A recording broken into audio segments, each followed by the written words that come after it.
Thank you, Mr. Chairman. Thanks to both of you for being here. Thanks to your sacrifice and your commitment on behalf of our nation's security.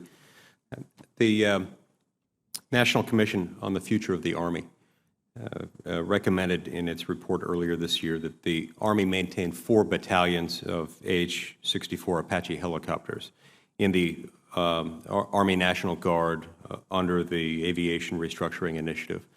I'd just like to know from either or both of you what has been the Army's assessment of this recommendation, and how does the Army plan to react to it, respond to it?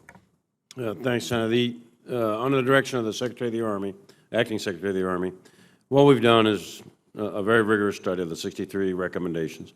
Right now, more or less about 50 or so we think are achievable at relatively little or no cost, or we've already started doing them. There's one that we absolutely disagree with. We recommend no.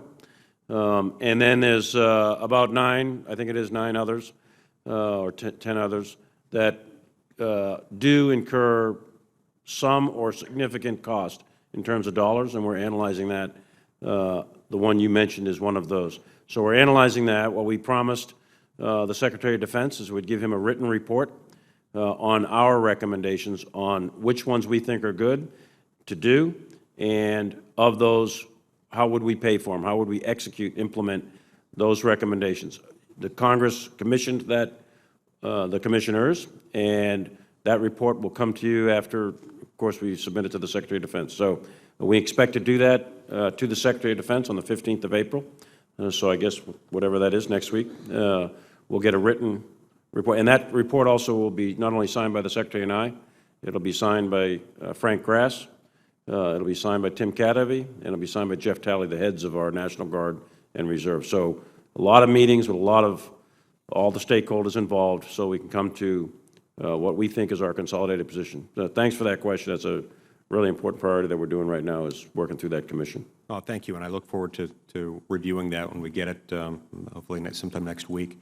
Now, can you tell me if the Army does decide to maintain Apache capability within the National Guard, can you tell me how the Army would determine where these units would be assigned and what metrics might be used to review the current Apache battalions within the National Guard?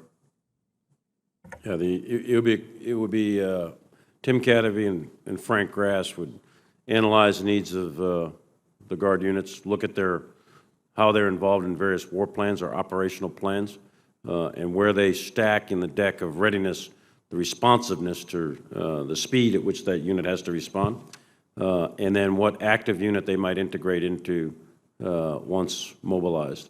All of those factors would be at play. Tim Cadavy, Lieutenant General Cadavy, who's the head of the Guard Bureau, he would make that recommendation to the Secretary and I and Frank Grass, and then we would approve or disapprove or modify that recommendation. Oh, thank you. Now, following the Chattanooga attacks last year, my office received a lot of calls, emails, letters, and communications of every sort from constituents having connections to all the branches of the military. These constituents were expressing concerns about force protection at domestic bases and at international bases, especially for their families at soft targets outside the bases. Tell me, what has the Army done to improve force protection in the United States and at bases in Europe and the Middle East, where they're, sort of targets for attacks, and what other options are being considered, including the possibility of allowing soldiers to carry personal firearms on the base in order to protect themselves? I'll defer to the Secretary on the policy pieces of that, but I've been involved in that issue for quite some time. And with respect to post camps and stations that are small, isolated, they're inside communities, such as recruiting stations, such as Chattanooga.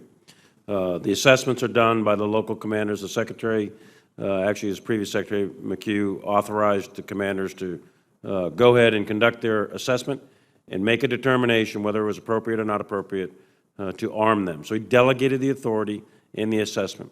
to the commanders, which is appropriate. Commanders should make those decisions because one size won't fit all. It'll depend on locality, risk, and so on. But some of the constraints on that, people have to be trained. It must be a government-owned weapon, can't carry privately owned weapons, et cetera. So that's out there. Secondly is on the larger camps and installations of Fort Hood, of Fort Bragg, of Fort Lewis, for example, in terms of carrying privately owned weapons on military bases, concealed privately owned weapons. That is not authorized. That is a DOD policy. I do not recommend that it be changed. We have adequate law enforcement on those bases to respond. You take the Fort Hood incident number 2, the one where I was the commander of 3rd Corps. Those police responded within 8 minutes, and that guy was dead. So that's pretty quick. And a lot of people died in the process of that, but that was a very fast evolving event. And I am not convinced, from what I know, that carrying privately owned weapons would have stopped that individual. I've been around guns all my life. I know how to use them.